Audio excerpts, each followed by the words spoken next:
Progress. representa de todos los tipos de cáncer, incluido en mujeres representa la tercera causa de cáncer, la tercera causa de cáncer, Enfermedad. perdón, en varones, y en mujeres la cuarta causa, y entre hombres y mujeres representa la cuarta causa. En el mundo, a nivel mundial, es la tercera causa más común y la segunda causa de muertes por todos los tipos de cáncer. Para el 2020, 930.000 personas murieron por cáncer de causa colorectal, representa el 10% de todas las muertes oncológicas. Y el 50% permanece en condición de incurables. El cáncer colorectal El cáncer colorectal aparece, hay una serie de mutaciones genéticas, genes supresores tumorales, oncogenes, genes reparadores de DNA, y afecta tanto a hombres como mujeres por igual. Normalmente es infrecuente a menores de 50 años y luego vuelve a caer en mayores de 80 años. El grupo de mayor riesgo es entre 50 y 80 años. La mayoría de los cánceres colorectales, el 98%, son adenocarcinomas. Hay otros subtipos, pero son muy pocos. Son el tipo linfomas, carcinoides, leomiosarcomas. Las metástasis generalmente se encuentran en el 25 a 30% de los casos a hígado, a peritoneo y a pulmón.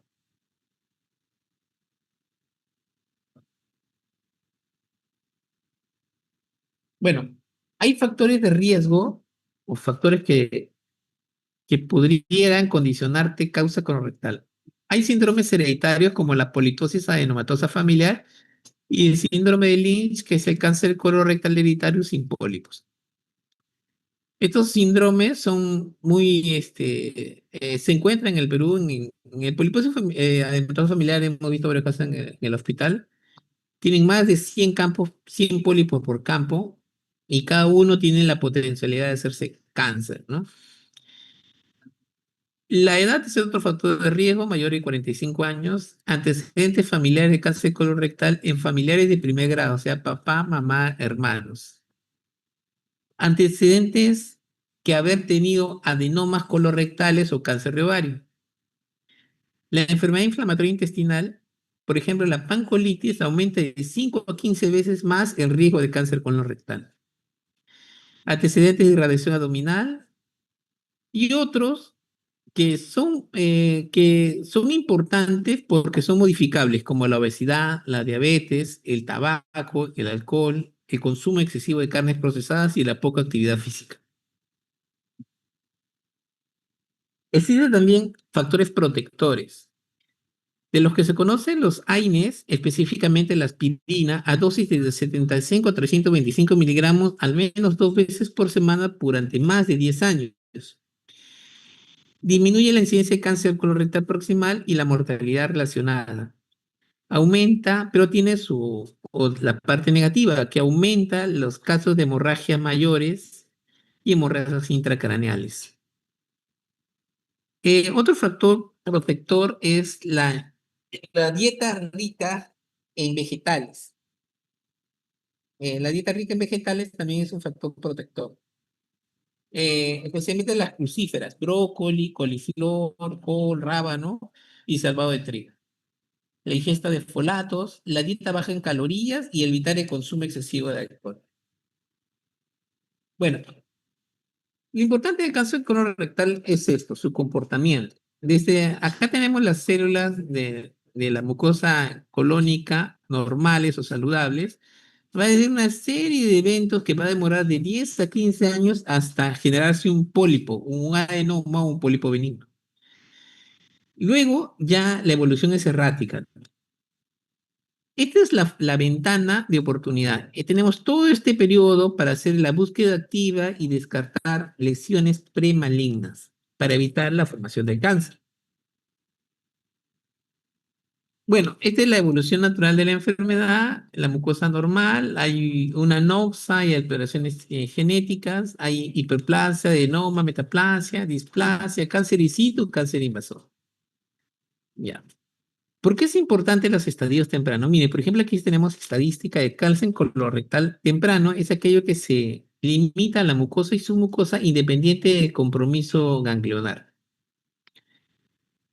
Ahora, la sobrevida a 5 años con cirugía en estadio 0,1 es de 90 a 91%.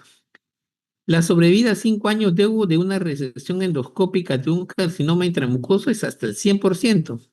Y de un T1A es 96%. Entonces, por eso es importante determinar el cáncer antes de que sea invasivo, porque literalmente se puede curar el cáncer colorectal. Bueno, existe lo que llaman el tamizaje o el cribado. Ese término viene de concepto de separar las cosas, ¿no? Eh, es la búsqueda activa de los pacientes sanos que podrían tener lesiones que podrían ser potencialmente malignas, ¿no?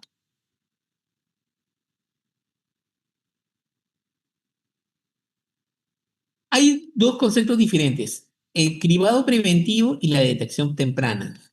En el cribado preventivo, por ejemplo, la endoscopía, se detecta lesiones y se elimina estas lesiones que son los precursores, que son los pólipos, para que no se conviertan en cáncer. O sea, son pacientes sanos, que tienen lesiones precursoras y los eliminas. Reduce la incidencia del cáncer, como no va, no, porque evita, bueno, al quitar los precursores ya nunca se va a producir cáncer.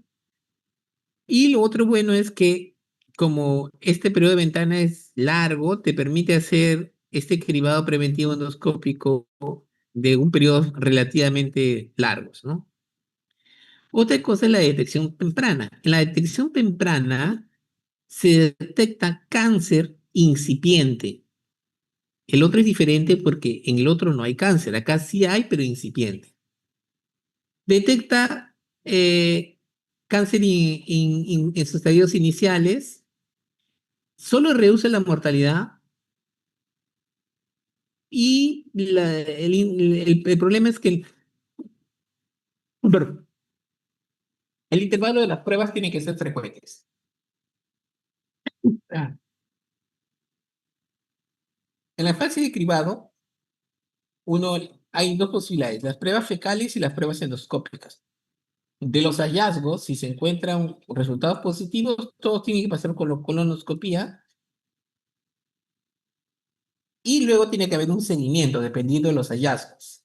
Sí, perdón, tiene de alto riesgo de 3 a 5 años, de riesgo bajo de 5 a 10 años. Y bueno, y si lo encontrado es un cáncer, se dará tratamiento.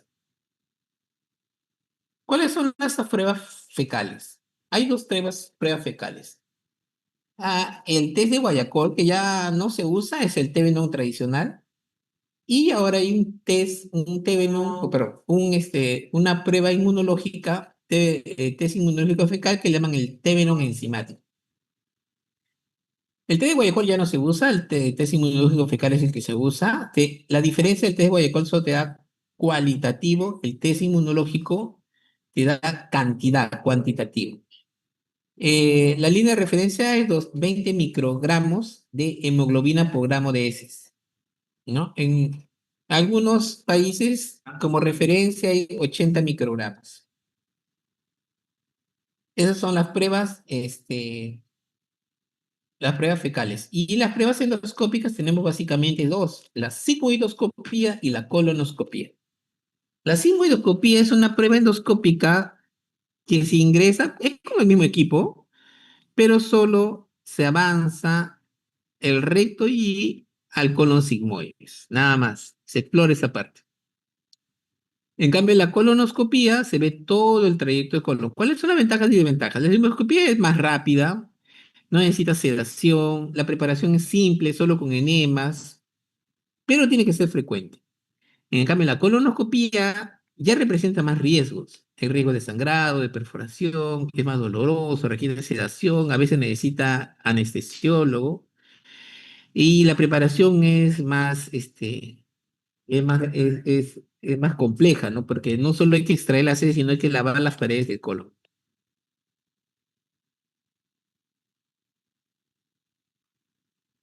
Eh, bueno, ¿y qué hay alternativas? ¿Cuál es el horizonte tecnológico? Hay biomarcadores en sangre y en heces. El problema es que estas pruebas son costosas, tienen poco uso, o sea, no tienen mucha evidencia y no son muy accesibles. Tenemos una colangiografía por tomografía, que es una tomografía de toda la mucosa gástrica, de las paredes, de la pared gástrica. Eh, es muy costoso. ¿Qué lo hace costoso? En realidad es el mismo equipo tomográfico, necesita un software especial. Y lo que hace costoso es que el personal capacitado para eso es muy escaso, ¿no? En el Perú lo hacen y lo otro que si encuentran una lesión va a terminar en una colonoscopia. Y ahora está usando inteligencia artificial. Inteligencia artificial asociado a los estudios endoscópicos.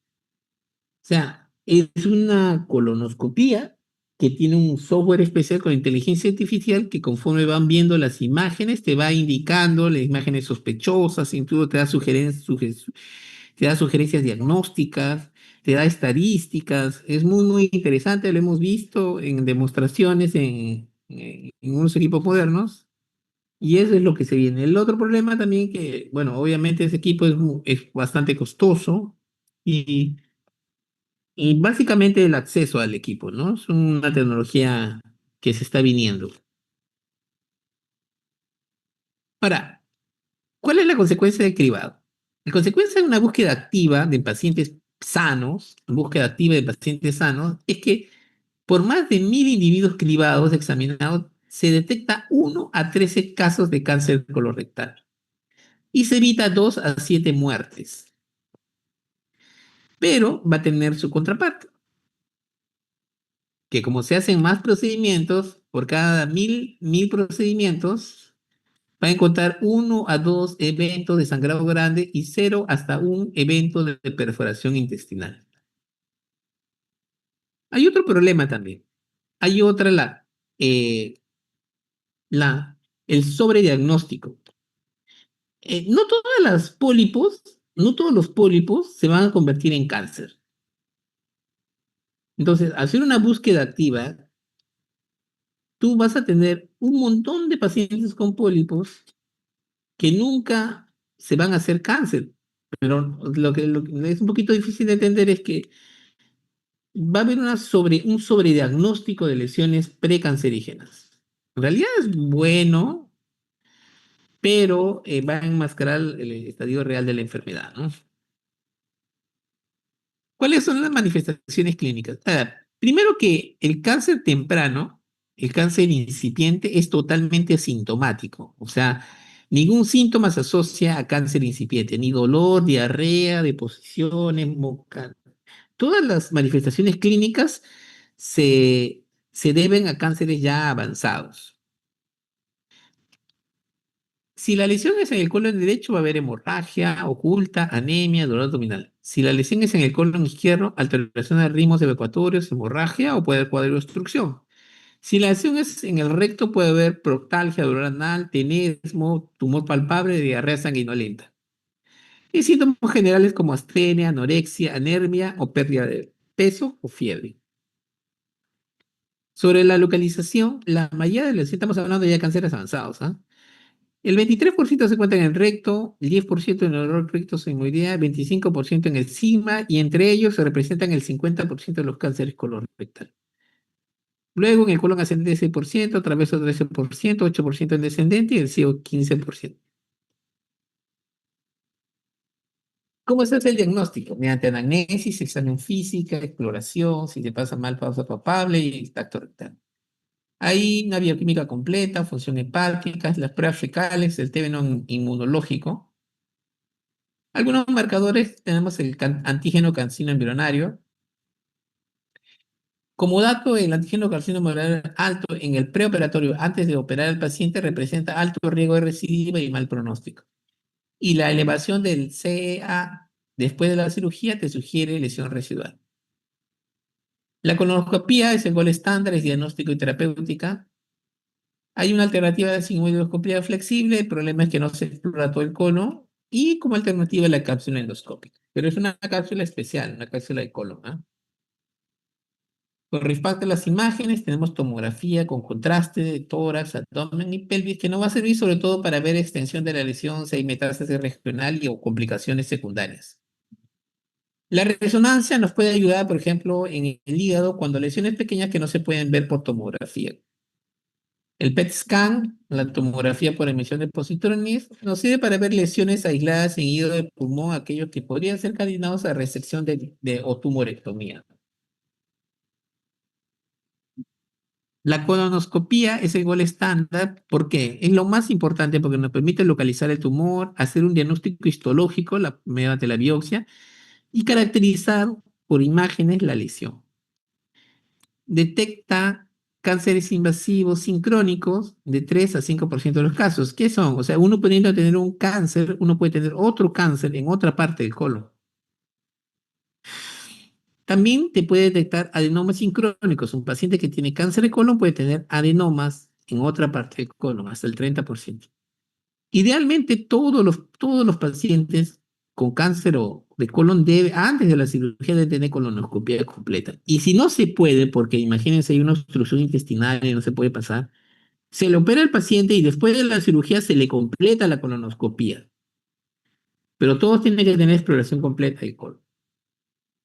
Ahora, ustedes saben sobre las lesiones elevadas o lesiones incipientes en la clasificación de Paris. Las lesiones son incipientes, por eso llaman 0, 0,1, 0,2 y 0,3.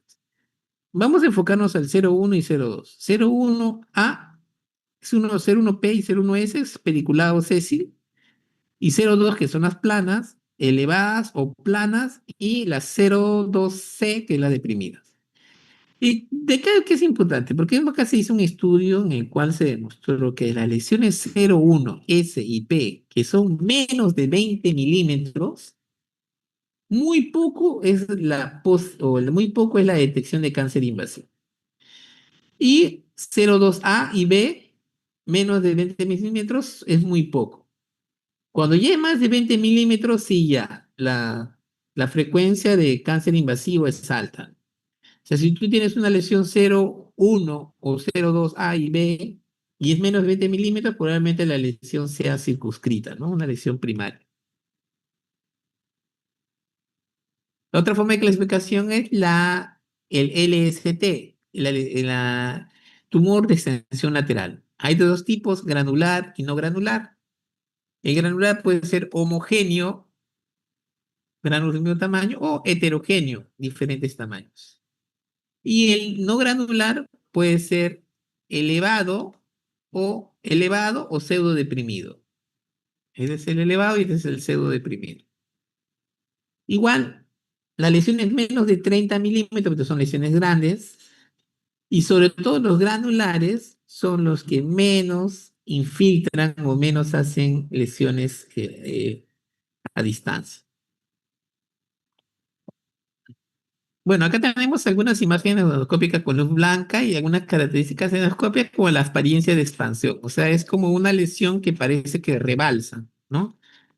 Apariencia de expansión. Otro signo endoscópico es la convergencia de los pliegues. Los pliegues van uniéndose a una lesión. ¿Ven? Los pliegues se van juntando. Hay una lesión elevada ulcerada, una lesión elevada que se deprime.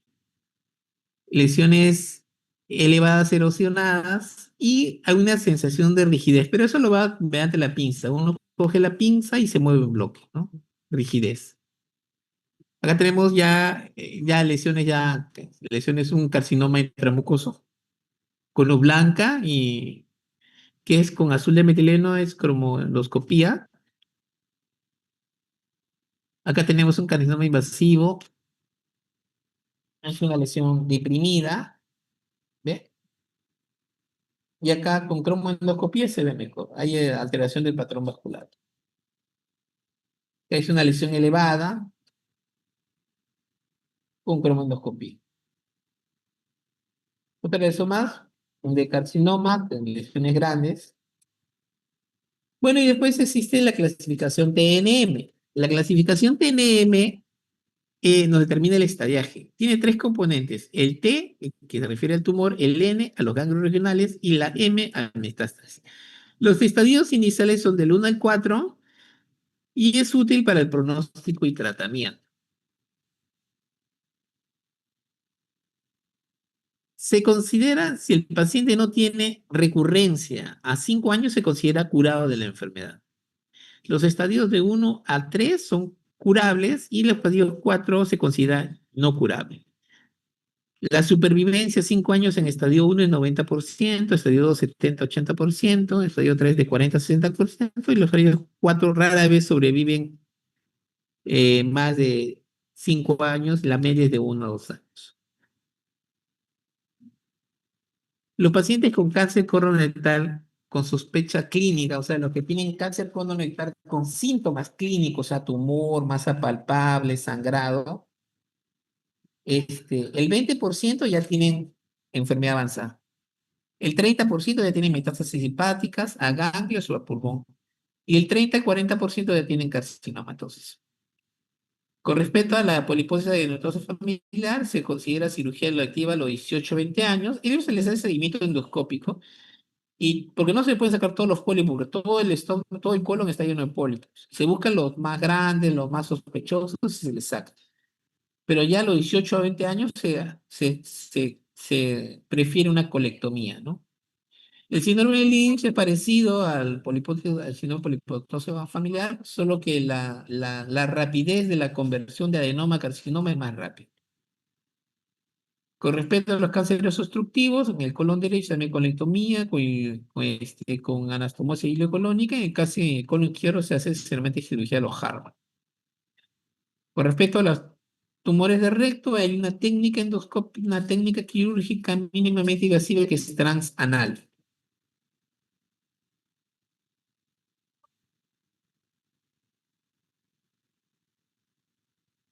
Ah, pero bueno, eso es con respecto a la resección quirúrgica. El 80% de cáncer colorectal están limitados a la pared del colon en los ganglios regionales. La resección quirúrgica de lesión única es la única curativa, ¿ya? Pero es importante la relación con el cirujano oncólogo. Bueno, hay terapia oncológica neoadyuvante, o sea, es antes de ser sometido a un procedimiento invasivo quirúrgico. Se hace los pacientes con tumores localizados, avanzados, con márgenes quirúrgicos comprometidos y aquellos con tumores inoperables. Reduce el riesgo de micrometástasis. En quienes se le hace quimioterapia adyuvante, o sea, durante el tratamiento. La atención con pacientes con radiación potencialmente curativas. El objetivo es evitar la micrometástasis, evitar las recurrencias y aumentar la tasa de curación. Desgraciadamente, el tratamiento quimioterápico tiene efectos tóxicos significativos: mucositis, emesis, diarrea, neutropenia febril, fatiga, pérdida de cabello, síndrome de mano-pie, cardiotoxicidad. Lo bueno de esto es que la mayoría se interrumpen con la suspensión de la quimioterapia. Bueno, esto es lo que le quería traer con respecto al cáncer de colon. Si ustedes tienen alguna pregunta,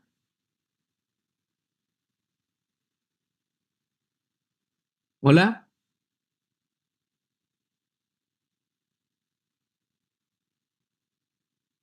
muchachos.